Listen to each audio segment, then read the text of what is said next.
talk about what we've been doing now. Let's get out our 11.4 notes if you have not done so already. And we're going to continue on with radicals. Before we get started, let's kind of recap of what we did. Remember when we're going back and forth between the two, which is what the warm-up is asking. If I'm going from radical form to exponential form, you have to be able to go back and forth. So let's actually see, let's write a little general form for ourselves. Here in purple, remember that is called your radical. That little house, it's a radical. And this piece right here in green, this n is your index. And then right here in red is what we call a radicand. It's inside the radical. And then we have our power of m. Now remember when we go back and forth, now if we wanted to rewrite it to have an exponent, remember the exponent is just a power, we are going to now use this back and forth. If you ever see this symbol in future math classes, if you take any advanced math classes, it just means if and only if. It means you can go back and forth between the two.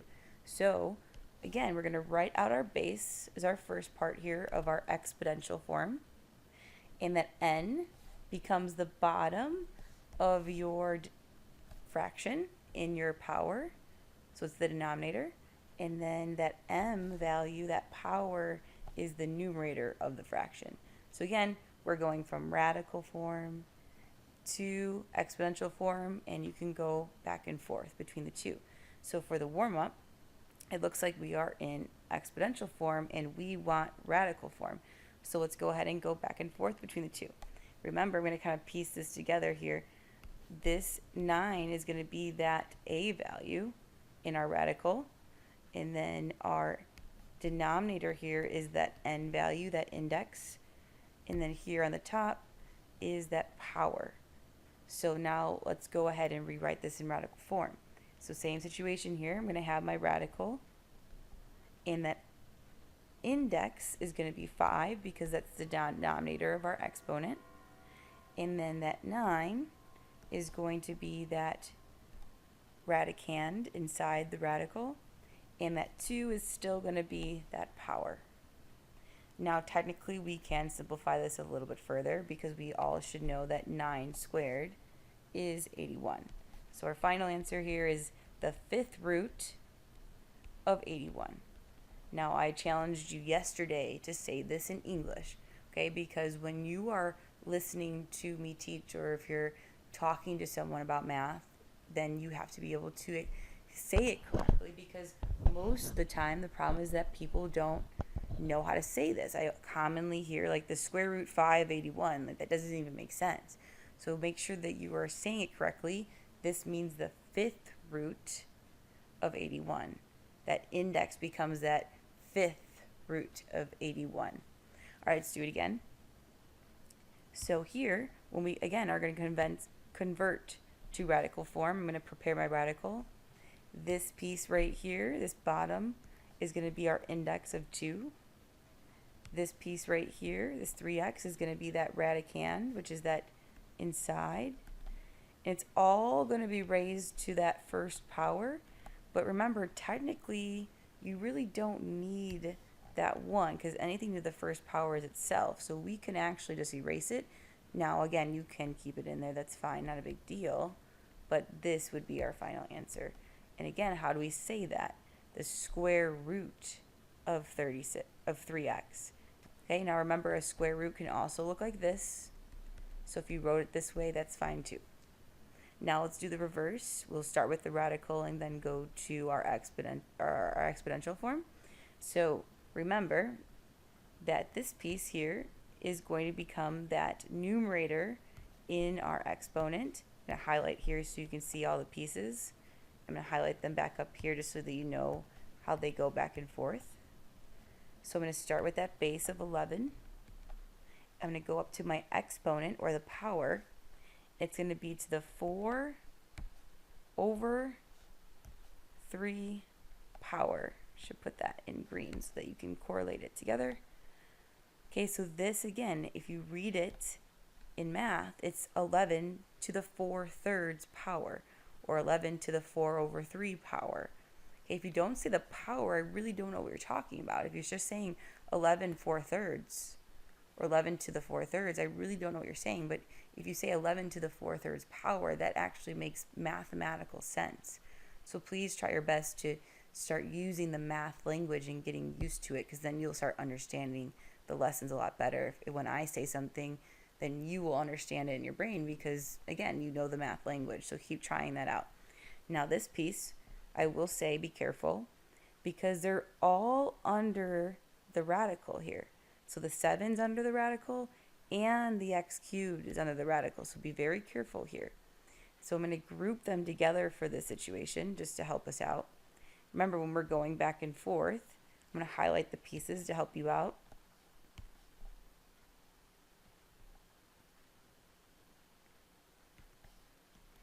Now that group is all 1. So I'm going to go ahead and write that group out. So 7x to the 3rd power.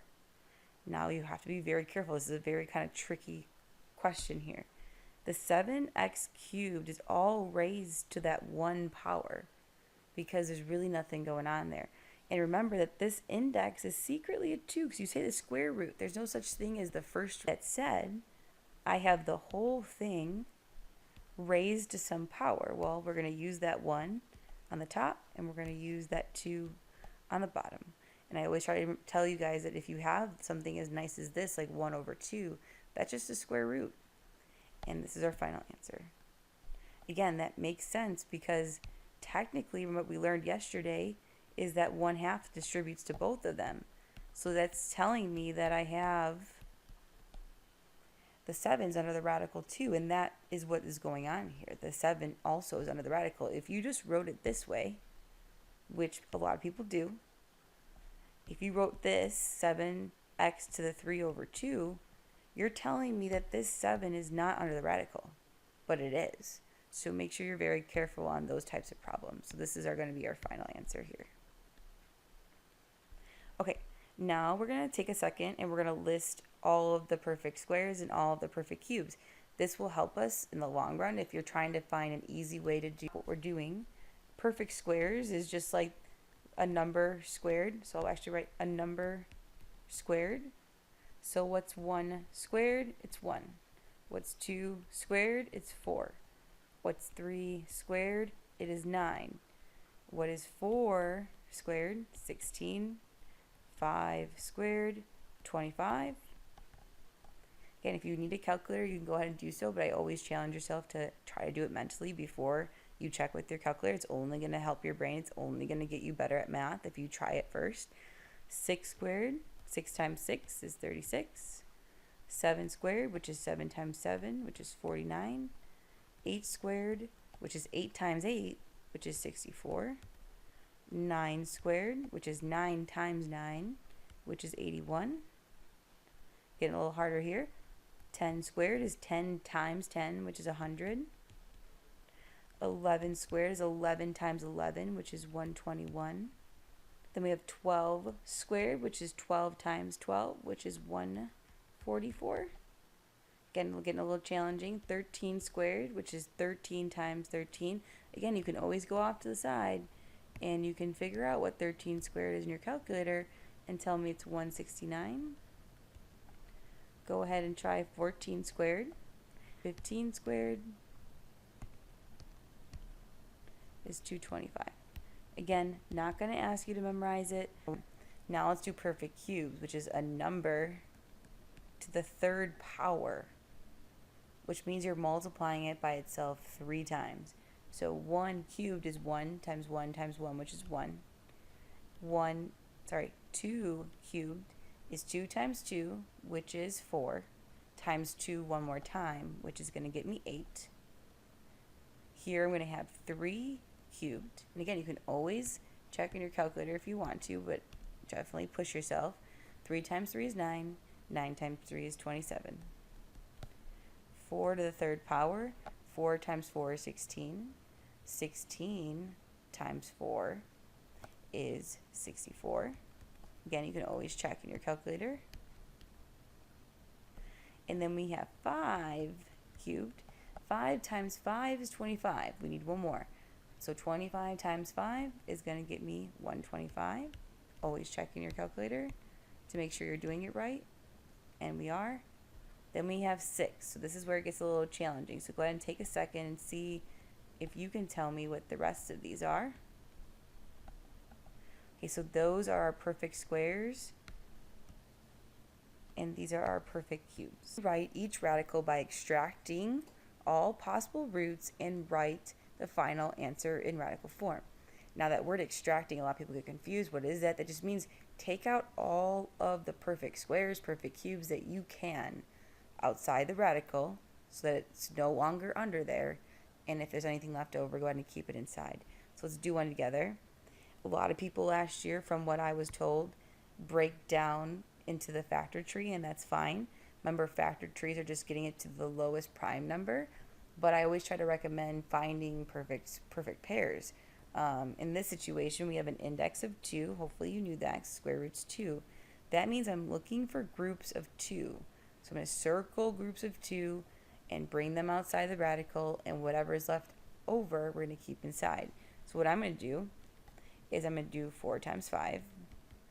I know what the square root of 4 is. It's 2. And we can actually pull that outside. So I'm going to show you 2 different ways, because I think there are some more advanced people that could get the quick way, and then I feel like other people might need to break it down. It just depends on who you are. So I'm going to show you 2 different ways. For the first one, technically this means the square root of 4 times the square root of 5. We can do that. What we learned yesterday is we can multiply them inside. Well, we know the square root of 4 is 2, and this guy is going to remain inside, and that's my final answer. If you know what the perfect square of something is, then that's going to be easy. When you get to the bigger numbers, it might be harder, but I'm going to show you the other way now. So this is the way that most people learned it, and that's fine. Again, 4 times 5, you could have done 2 times 10, you're going to get the same answer. But then I'm going to break down this 4 even more, because I can break it down into more prime numbers. Here's my trick and what I like to do. Because you broke this down, you need to cross out the 4, because so many times I can't even explain. People bring that 4 outside, but really it's gone. You broke it down.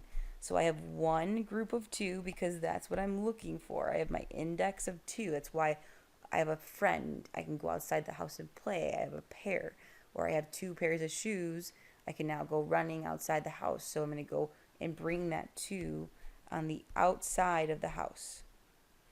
And I like to, just to keep myself organized, because organization is key when you're doing math, you leave whatever's underlined inside. And if you notice, we get the same exact answer as what we did before. So I circle my groups of 2, because 2 is what my index is. Whatever your index is, how many you're circling. I'm circling 2 of them. And then my 5 is going to remain inside. Let's do another one. 125. Okay, when I look up here, I don't see a 125 on my perfect square, so we're going to break this down. Okay, whenever you see a 5 at the end, you should know that 5 is going to go in there. And if you don't know how many times 5 goes into 125, get out that calculator. Oops. 125 divided by 5. And I get 25. Again, I don't have a pair yet. I'm looking for my index of 2. I'm looking to circle groups of 2. So I'm going to keep going, and I get 5 times 5. Now remember what I said. It's really weird at first, but I'm telling you, it's going to help you with your organization if you start doing the methods that I'm teaching you, because sometimes the biggest part is just figuring out what's left inside and what's coming out when you get to those bigger numbers. But here, again, I have this group of 5. So this group of 5 is going to come outside the radical. And then inside was that 5 that's going to remain. Because I underlined it. He doesn't have a friend. He can't go outside and play. He's a loner. He just wants to hang out inside. That's fine. But he's going to stay inside the house. But don't forget about this guy. This -3 needs to now come on the outside and multiply it. And we have one final step, and that's actually just to multiply these 2 together. And I get -3 times 5, which is -15. Bring down that square root of 5. Again, circle what comes out, whatever your index is. My index is 2, so I'm going to circle a group of 2, and I'm going to keep whatever I don't have a pair here in this situation and leave it inside. Alright, let's try another one. 116. Now, off the top of your head, if you don't know, and that's something that goes into 116, just go in order. So it's an even number. So I'm going to try to use my 2 because even numbers will always be divisible by 2. So I have 2 and 58. Okay, there's no pair. I need a pair of 2's because that's my index. I'm going to keep going. What 2 numbers go into 58? Again, it's even again. So if you don't know, do 58 divided by 2 and you get 29. So you get 2 and 29. Okay? And 29 is a prime number, so we're done, and that's gone. Remember, cross out things that you broke down. Okay? If you want to even cross off the 116, that's fine. I don't think it's really necessary. But here in green, I have my pair because that's what my index is. So he's going to come on the outside of the radical. And inside the radical is that 29. And I'm done. Let's look at this next one. Again, when I have a 0 at the end, I know it's going to be 8 times 10. So keep going because I still don't have that pair I'm looking for. So I have 2 times 4. Okay, that 8's gone because I broke it down. Break down the 4, it's gone into 2 and 2. Okay, well, yeah, I already have a pair, so that's pretty awesome. So I'm going to go ahead and circle it just so that I'm ready to go. He has a friend. He can come out and play. But that 10 can still be broken down into 2 and 5. The 10's gone now. And look at that. We have another group. We have another pair. This 5 does not have a friend. He has to stay inside. So I'm going to go ahead and write this out. This 2 is always out in front. You're always multiplying when you're bringing them out or leaving them in. So then I have 2 times this 2, because one group of 2. Then I have another group of 2. And then that radical, that 5, is going to stay inside. Last step here is 2 times 2 times 2, which is going to get me 8. And that's our final answer. Now, some people have learned it a different way. They have thought they have learned to do it. The 2 is going to be outside from that guy out in front here. But then I have 2 groups of 2. Some people like to do it like 2 squared. That's fine too. It's totally how you were taught before. Just use what was best for you. I like to just write them all. Again, when you do these problems, I really want you to say, what is the index? How many do I need to circle, or how many do I need to make a group in this situation? It's kind of like the Three Musketeers. My index is 3, so I have to circle a group of 3 to make my 3 Musketeers to go outside and fight, or whatever 3 Musketeers do. I'm going to go ahead and circle a group of 3. So 81 breaks into, I think you guys all know, is 9 times 9. All right, so I can keep going. Again, originally, like if this was a 2 here, I could have circled this pair, but I don't. I have 3. So I need to keep going until I have groups of 3. That's gone. Okay, I can do it one more time. That's gone. Now again, my index is 3, so I am going to circle groups of 3, which is right here. I circle this group of 3. Now that's my 3 Musketeers, and the 3 is remaining inside. So how would I write this out? The 3 comes on the outside. Do not forget about this cube root, and this 3 that's underlined goes inside. What you circle comes out, and what you underline goes in. The more you make that a habit, the better it gets. Now, again, the biggest thing here is you have to make sure that index is there. If you put square root 3, that changes the whole entire problem. All right, so let's do it again, and then I'll have you do the last one here. So we have the cube root of 250. So again, our index is 3, so I'm going to highlight that so I know that I have groups of 3. A quick trick for anything with a 0 at the end, you take what's in front, 25, and it's going to always be multiplied by a 10. Now you could have figured that out on your calculator if you needed it. Now again, I still don't have a group of 3, so I'm going to keep going. 5 times 5. This cancels. Now the 10 also can be broken into 5 times 2, and the 10's now gone. Again, I'm going to keep repeating myself, but if you get used to this organized method, it's going to be so much easier when you have really big numbers that you're working with, and you're trying to find, okay, what's coming out, what's staying in. Well, if you see here, I have a group of 3, 1, 2, 3, and the 2 is staying inside. So that 5 is coming on the outside, the radical. Do not forget to put that index of 3 in there, and the 2 is staying inside. Okay? All right, take a second and do letter G.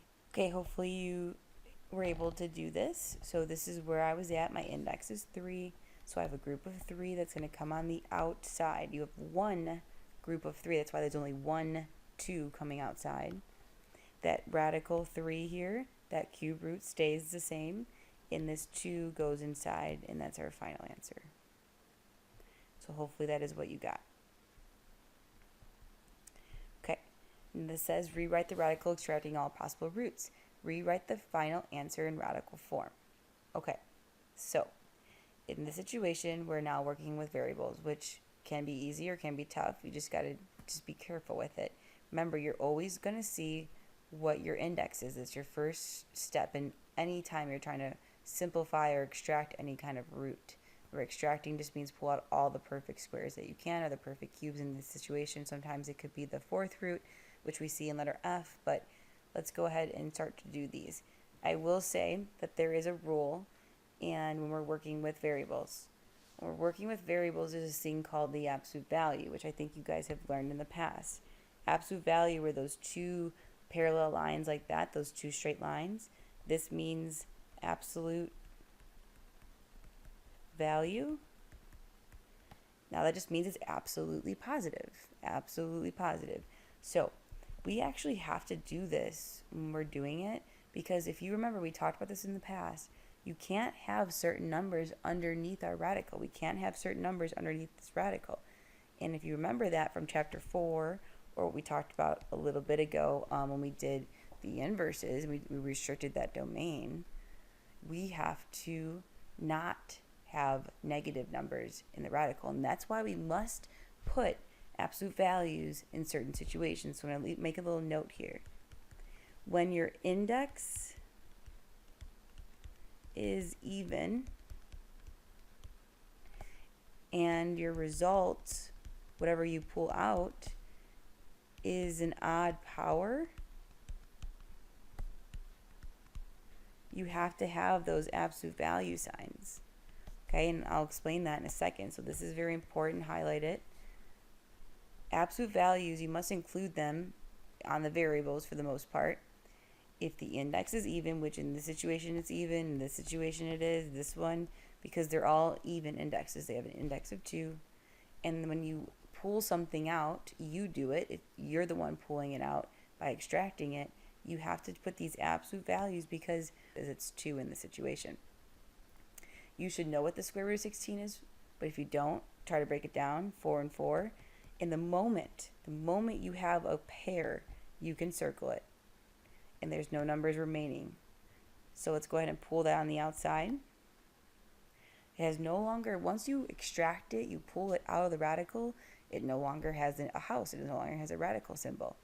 Now, here's the trick with this one, with the variables. And I'm going to show you it broke it down first, and then hopefully we can move on from that and do it a different way.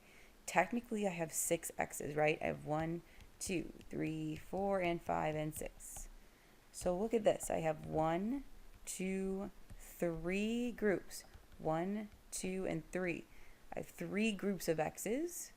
So I'm going to have, when I pull it outside of the radical, x cubed. And if you notice, did I underline anything? No. So that's our final answer. Now the trick in this situation is, what is 6 divided by 2? It's 3. Okay, so how many times does 2 go into 6? It goes in 3 times, because 2 times 3 is 6. So that's going to help us out. Now, this was that situation we talked about above. I started with an even index, and I ended in an odd power. So I started with an even index, and I ended with an odd power. So I must include these things called absolute value signs. So my final answer is 4 absolute value of x cubed. Again, because you have to understand that you can't have negatives when you have a radical. Can't have them. An even radical. Remember, my index is 2 when there's nothing there. Break this down. I get 4 and 2. Okay, well, I can't circle anything yet, so I'm going to keep going. This 4 is now gone. Now I can circle my group of 2, and this guy is going to stay inside because he doesn't have a pair. Now again, I'm just going to write this out just because we want to understand what we're doing before we find out the tricks. I have one group of V's, and one stays inside. Only one V. He's alone. He doesn't want to go outside the house and play. You're more than welcome to write out all these letters, but when we get to these big numbers, sometimes it can be a little bit daunting. Just a lot of numbers, a lot of B's and a lot of A's to write. So I have one group of V that's coming out. So let's actually write this. Don't forget about this negative out in front. Negative. The 2 is going to come out. And this guy, this V, is going to come out too. I have one group of V. So V is the first power, or you can just write V. Everything else is going to stay inside because I underlined it. So I have 2V inside. Now, is there a situation here where I started with an even index and I ended with an odd power? Yes, right here. Because technically it's V to the 1 power, which is odd. So I have to put these things called absolute value signs here to be mathematically correct. Okay, I totally get it that, you know, you're kind of confused on that part. I'll go over it more tomorrow, but yeah, on the SAT, and I know I keep referring to SAT, but this would be something that's on the non-calculator portion of the SAT, is extracting these roots. And they're going to give you an answer that says negative 2V square root 2V, and this one is your answer, and you have to identify that this is the valid answer. This is the correct one because, again, you just mathematically can't have a negative under this radical. And so we have to tell the people, the readers, if we were like reading a book, you can't do that. So we have to add those absolute value signs. Here, the first step is going to be finding out what our index is. Our index is 3. So again, what does that mean? That means in order for me to pull something out or to extract it or to take the cube root of it, I have to have groups of 3. Break it down. If you don't know how to do that, get out your calculator. Gonna work. 343 divided by 6. Still not gonna work. 343 divided by let's say 7. Oh, look at that, we found one. Okay, so again, if you get stuck, just keep trying some numbers. So 343 divided by 7, I can use that. So I have 7 and 49 was what I got. Again, I don't have a group yet, but I can break down the 49 into 7 and 7, and that's gone. But now look, I have a group of 3, 1, 2, and 3. And let's go ahead and write this out. I have a 7 on the outside. So once you circle it, it comes out. I have one group of 7. That's why I only have one 7 coming outside. Now, the trick here, again, I told you, 15 divided by 3 is 5. So I have a to the 5th power. Or if you want, you could write all of these out, which is kind of annoying sometimes, but you can do that if it helps you. And when you circle it, you'll notice I have 1, 2, 3, 4, and 5, and that's why they're all coming out. If that's something that you want to do, but hopefully you get better at it. You don't have to do that. Now, here's the big kicker here is now I have this 10, but 10 divided by 3 isn't going to really work. So what you do is you ask yourself, how many times does 3 go in 10? And if you don't know that, you can take out your calculator and just do 10 divided by 3. And you're going to get a decimal, but it's okay. You get like 3 point something. But at least you know it goes in 3 times. So there's going to be 3 B's that come outside. Okay, so if I have 3 groups of 3, so think about that. 3 groups of 3, I technically have 9 B's because I have 3 times 3, which is 9. And then how many would be left over? Because I have 10, I have 1 left over. So 1 lonely B is going to go inside. Because our index is odd, I'm done. I don't think about absolute values. You only think about absolute values when you have an even index. Okay, so again, take your time with this and keep trying. You will get better at it, I promise.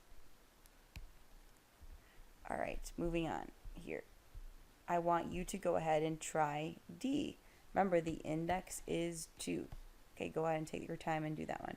Okay, so if you got this far, great, awesome. Now again, I kind of wrote it out for you. You can see kind of how I'm doing it in my head. 4 divided by 2 is 2, and that's why there's 2 H's that came out in green. Then in blue here, 6 divided by 2 is 3, and that's why I have 3 J's that came out. We're in that situation where I have an even index, and I did result in an odd power.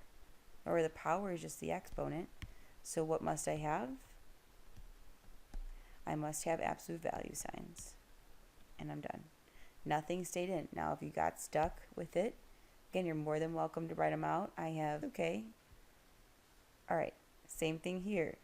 Now we have 3 letters. Okay, so your final answer is going to be that 5 in blue. I have 1 group of A's coming out. I only have 1.